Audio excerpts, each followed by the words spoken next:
Krishna. Here we are on the Serpentine in Hyde Park. Like you do. We're just walking on water. We just want to prove you can be Krishna conscious anywhere. That's right. Okay, so we're going to read from the Srimad Bhagavatam. Yes, Canto 2, Chapter 2. No, Chapter 1. Chapter 1. Text 7. Say the invocation. Yeah. Om Namo Bhagavate Vasudevaya. Om Namo Bhagavate Vasudevaya. Om Namo Bhagavate Vasudevaya. Right, text 7. O King Parikshit, this is Sukadeva Swami speaking. Mainly the topmost transcendentalists who are above the regulative principles and restrictions take pleasure in describing the glories of the Lord. Purport. The topmost transcendentalist is a liberated soul and is therefore not within the purview of the regulative principles. A neophyte who is intended to be promoted to the spiritual plane is guided by the spiritual master under regulative principles. He may be compared to a patient who is treated by various restrictions under medical jurisdiction. Generally, liberated souls take pleasure in describing the transcendental activities. As mentioned above, since Narayan, Hari, the personality of Godhead, is beyond the material creation, his form and attributes are not material. The topmost transcendentalists or liberated souls realize him by advanced experience of transcendental knowledge, and therefore they take pleasure in the discussion of the transcendental qualities of the Lord's pastimes. In the Bhagavad Gita 4.9, the personality of Godhead declares that his appearance and activities are all divyam or transcendental.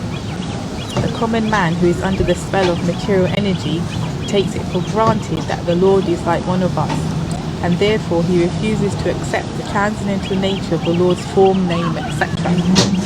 The topmost transcendentalist is not interested in anything material, and his taking interest in the matter of the Lord's activities is definite proof that the Lord is not like one of us in the material world. In the Vedic literatures also it is confirmed that the Supreme Lord is one, but that he is engaged in his transcendental pastimes in the company of his unalloyed devotees, and that simultaneously he is present as the supersoul and expansion of Baladev in the heart of all living entities.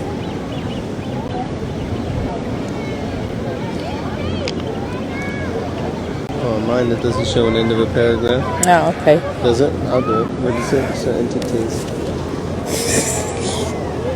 He was so attentive. Oh, it was. Therefore, the highest perfection of transcendental realization is to take pleasure in hearing and describing the transcendental qualities of the Lord, and not emerging into his impersonal Brahman existence, for which the impersonalist monist aspires. Real transcendental pleasure is realized in the glorification of the transcendental Lord, and not in the feeling of being situated in his impersonal feature. But there are also others who are not the topmost transcendentalists, but who are in a lower status and who do not take pleasure in describing the transcendental activities of the Lord. Rather, they discuss such activities of the Lord formally with the aim of merging into his existence. Text 8. At the end of the Dwapara Yuga, I studied this great supplement of Vedic literature named Srimad Bhagavatam, which is equal to all the Vedas from my father, Srila Dwaparayana Vyasadeva. Purport. The statement made by Srila Sukadeva Goswami in the last verse, that mainly the topmost transcendentalists who are beyond the jurisdiction of regulations and restrictions take to the task of hearing about and glorifying the personality of Godhead, he is verified by his personal example. Sukadeva Goswami, being a recognized liberated soul and the topmost transcendentalist, was accepted by all the topmost sages present in the meeting during the last 7 days of Maharaj Parikshit. He cites from the example of his life that he himself was attracted by the transcendental activities of the Lord, and he studied Srimad Bhagavatam from his great father Sri Dwarpayana Vyasadeva. Srimad Bhagavatam, or for that matter any other scientific literature, cannot be studied at home by one's own intellectual capacity. Medical books of anatomy or physiology are available in the market, but no one can become a qualified medical practitioner simply by reading such books at home. One has to be admitted to the medical college and study the books under the guidance of learned professors. Similarly, Srimad Bhagavatam, the postgraduate study of the science of Godhead, can only be learned by studying it at the feet of a realized soul like Srila Vyasadeva. Although Sukadeva Swami was a liberated soul from the very day of his birth, he still had to take lessons of Srimad Bhagavatam from his great father Vyasadeva, who compiled the Srimad Bhagavatam under the instruction of another great soul, Sri Narada Muni. Lord Sri Chaitanya Mahaprabhu instructed a learned Brahmana to study Srimad Bhagavatam from a personal Bhagavat.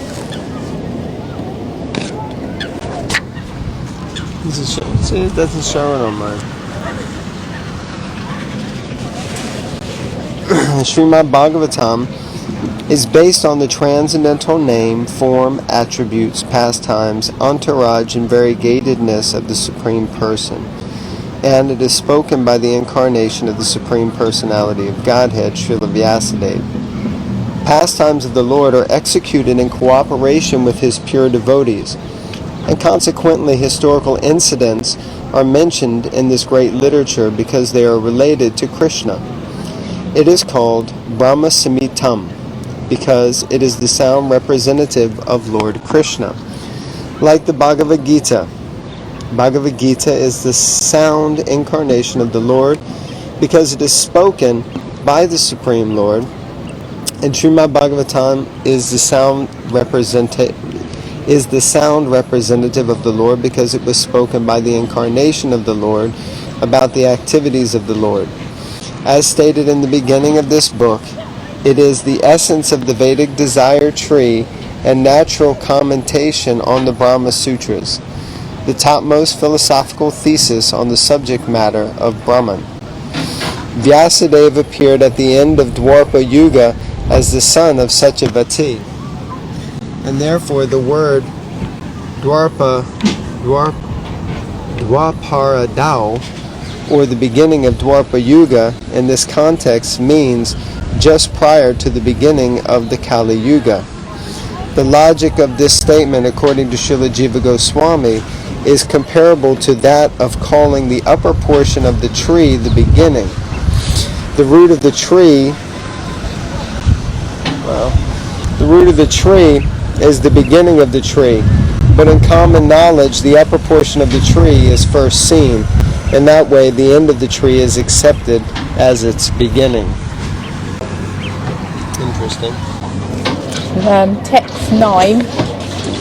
O saintly king, I was certainly situated perfectly in transcendence, yet I was still attracted by the delineation of the pastimes of the Lord, who is described by enlightened verses. Purport. The absolute truth is realized as the impersonal Brahman at the first instance by philosophical speculation,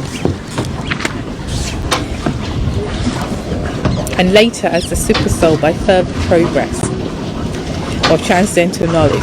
But if by the grace of the Lord an impersonalist is enlightened by the superior statements of Srimad Bhagavatam, he is also converted into a transcendental devotee of the personality of Godhead. With a poor fund of knowledge, we cannot adjust to the idea of the personality of the absolute truth, and thus the personal activities of the Lord are deplored by the less intelligent impersonalists. But the reason and argument, together with the transcendental process of approaching the absolute truth, help even the staunch impersonalists to become attracted by the personal activities of the Lord.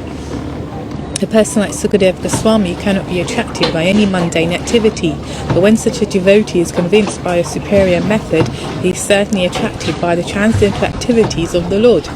The Lord is transcendental, as are his activities. He is neither inactive nor impersonal. That very Srimad Bhagavatam I shall recite before you, because you are the most sincere devotee of Lord Krishna. One who gives full attention and respect to hearing Srimad Bhagavatam achieves unflinching faith in the Supreme Lord, the giver of salvation. This is text 10 and the purport. Srimad Bhagavatam is recognized Vedic wisdom, and the system of receiving Vedic knowledge is called Avaroha Panta, or the process of receiving transcendental knowledge through bona fide disciplic succession. For advancement of material knowledge, there is a need for personal ability and researching aptitude. But in the case of spiritual knowledge, all progress depends more or less on the mercy of the spiritual master. The spiritual master must be satisfied with the disciple. Only then is knowledge automatically manifest before the student of spiritual science.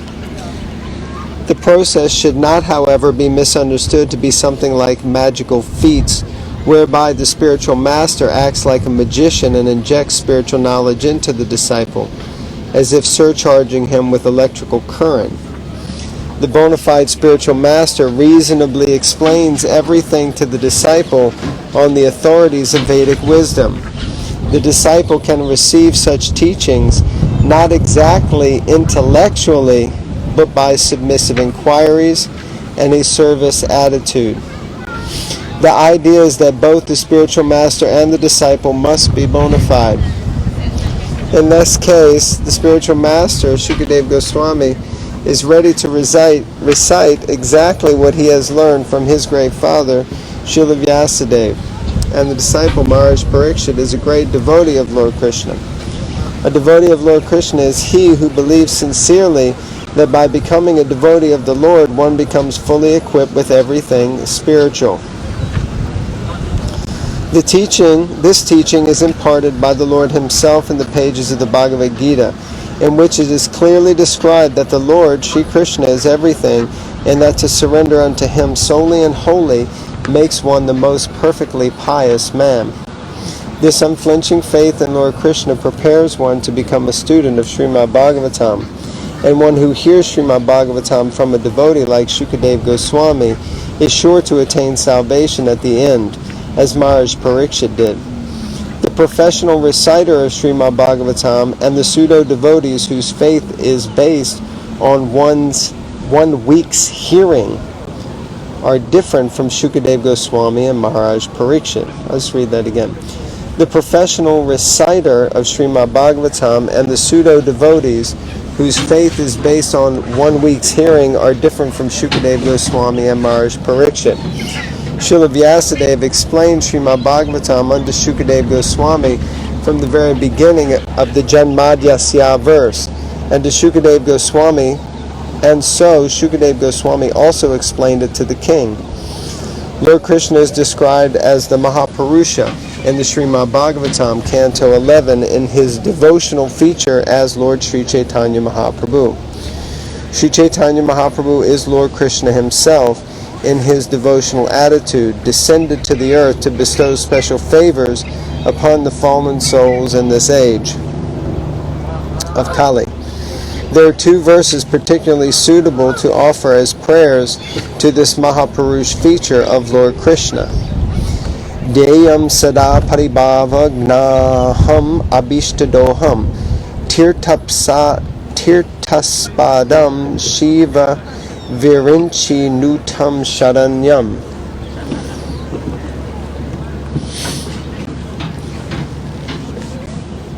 In other words, Purusha means the enjoyer, and the Mahapurusha means the supreme enjoyer or the supreme personality of Godhead, Sri Krishna.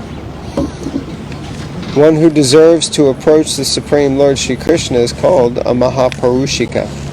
Anyone who hears Srimad Bhagavatam attentively from its bona fide reciter is sure to become a sincere devotee of the Lord, who is able to award liberation.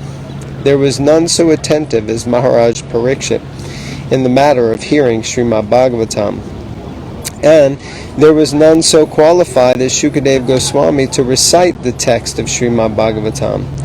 Therefore, Anyone who follows in the footsteps of either the ideal reciter or the ideal hearer, Shukadeva Goswami and Maharaj Parikshit, respectively, will undoubtedly attain salvation like them. Maharaj Parikshit attained salvation by hearing only, and Shukadeva Goswami attained salvation only by reciting.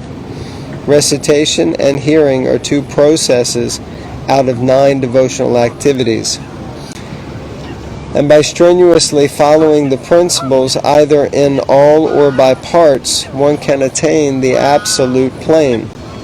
So the complete text of Srimad Bhagavatam, beginning with the Janmadhyasya verse up to the last one in the 12th canto, was spoken by Shukadeva Goswami for the attainment of salvation by Maharaj Parikshit.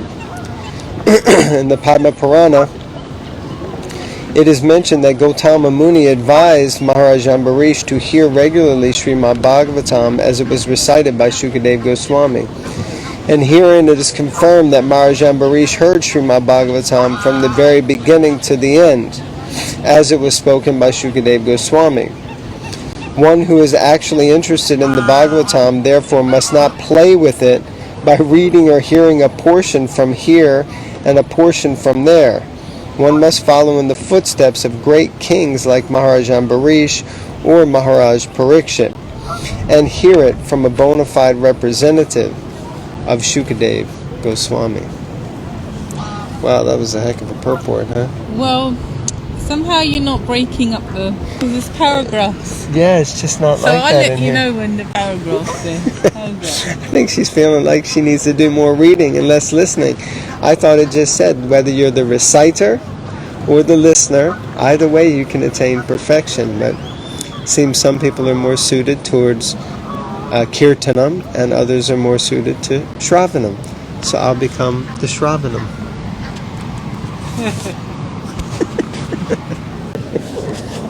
Okay, you're up next. Text 11.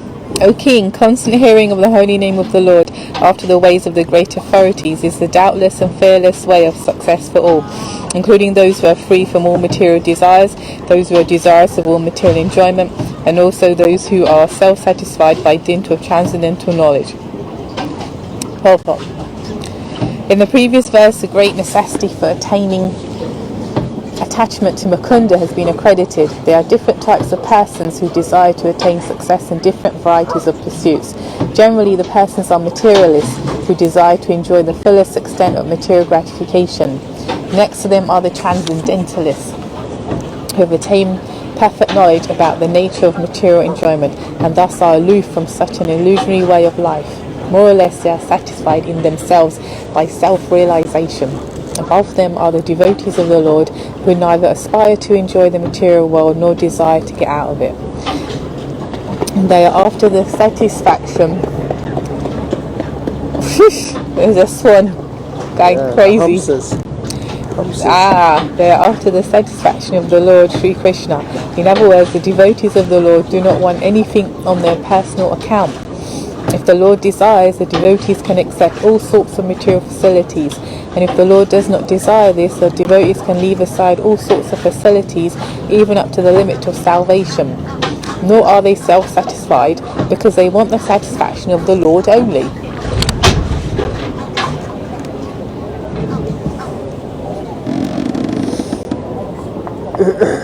So is that the end of the paragraph? Yeah. Yeah, I'm not sure why it's like that in here. In this verse, Sri Shukadeva Goswami recommends the transcendental chanting of the holy name of the Lord.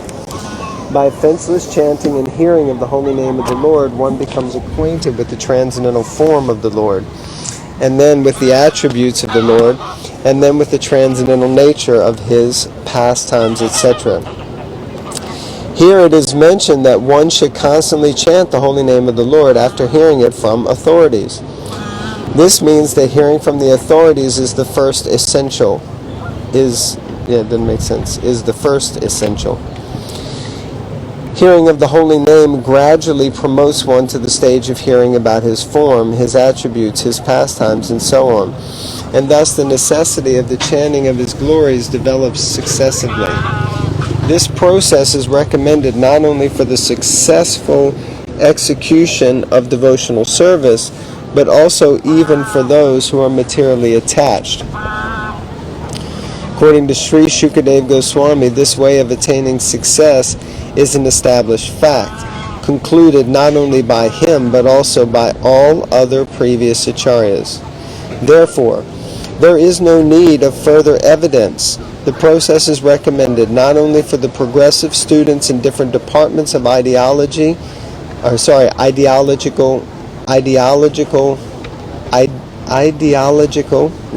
success, but also for those who are already successful in their achievement as fruitive workers. As philosophers or as devotees of the Lord. Srila Jiva Goswami instructs that chanting of the holy name of the Lord should be loudly done, and it should be performed offenselessly as well, as recommended in the Padma Purana. One can deliver himself from the effects of all sins by surrendering himself unto the Lord. One can deliver himself from all offences at the feet of the Lord by taking shelter of his holy name, but one cannot protect himself if one commits an offence at the feet of the holy name of the Lord. Such offences are mentioned in the Padma Purana as being 10 in number. The first offence is to vilify the great devotees who have preached about the glories of the Lord. The second offence is to see the holy names of the Lord. How are you going to read, man? It's broken up there, isn't it? Huh? See, look. Mine's broken up there. Yours isn't. Because this print is not faithful to the original print. This is a print that we did because we wanted to put the details. What do you mean it's not faithful? So, don't say that. This print is absolutely 100% faithful to the original print. I meant in terms of the power. Okay, do you know what I mean? No, because this is whatever. I mean, this is having a Barney here.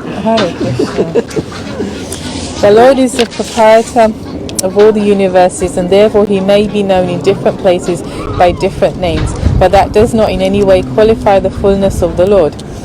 Any nomenclature which is meant for the Supreme Lord is as holy as the others because they are all meant for the Lord.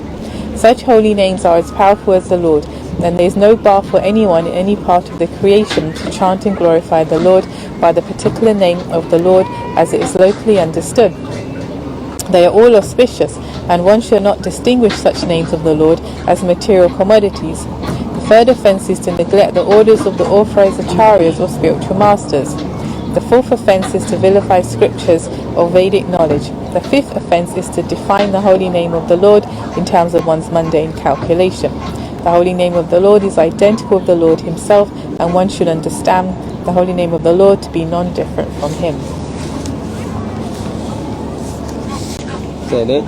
Yeah. Sorry, what about 4 paragraphs? So it seems the shoe is on the other foot now, and when the shoe is on the other foot, it doesn't always feel so good, does it?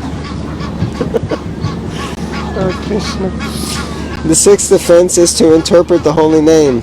The Lord is not imaginary, nor is his holy name. There are persons with a poor fund of knowledge who think the Lord to be an imagination of the worshipper, and therefore think his holy name to be imaginary. Such a chanter of the name of the Lord cannot achieve the desired success in the matter of chanting the holy name.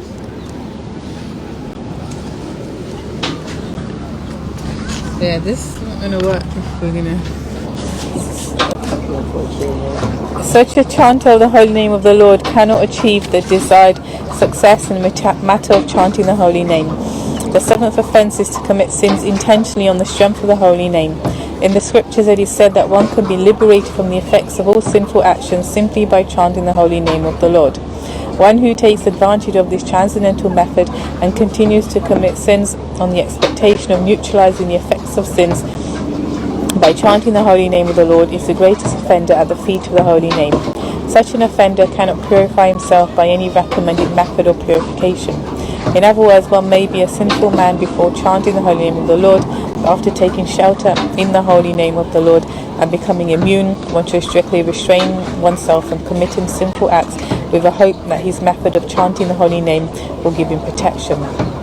The eighth offence is to consider the holy name of the Lord and his chanting method to be equal that was... to some material auspicious activity. Is that yours? It's okay. There are various Stop kinds. Just stop at the 9th, I guess. There are various kinds of good works for material benefits, but the holy name and his chanting are not mere auspicious holy services. Undoubtedly, the holy name is holy service, but it should never be utilized for such purposes.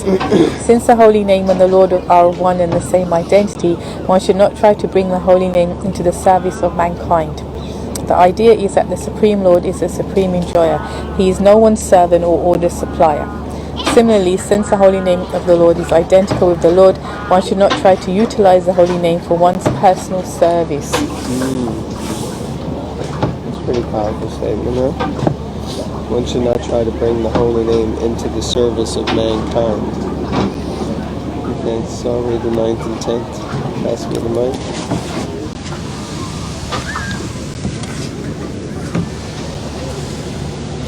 The 9th offense is to instruct those who are not interested in chanting the holy name of the Lord about the transcendental nature of the holy name. If such instruction is imparted to an unwilling audience, the act is considered to be an offense at the feet of the holy name. The 10th offense is to become uninterested in the holy name of the Lord, even after hearing of the transcendental nature of the holy name. The effect of chanting the holy name of the Lord is perceived by the chanter as liberation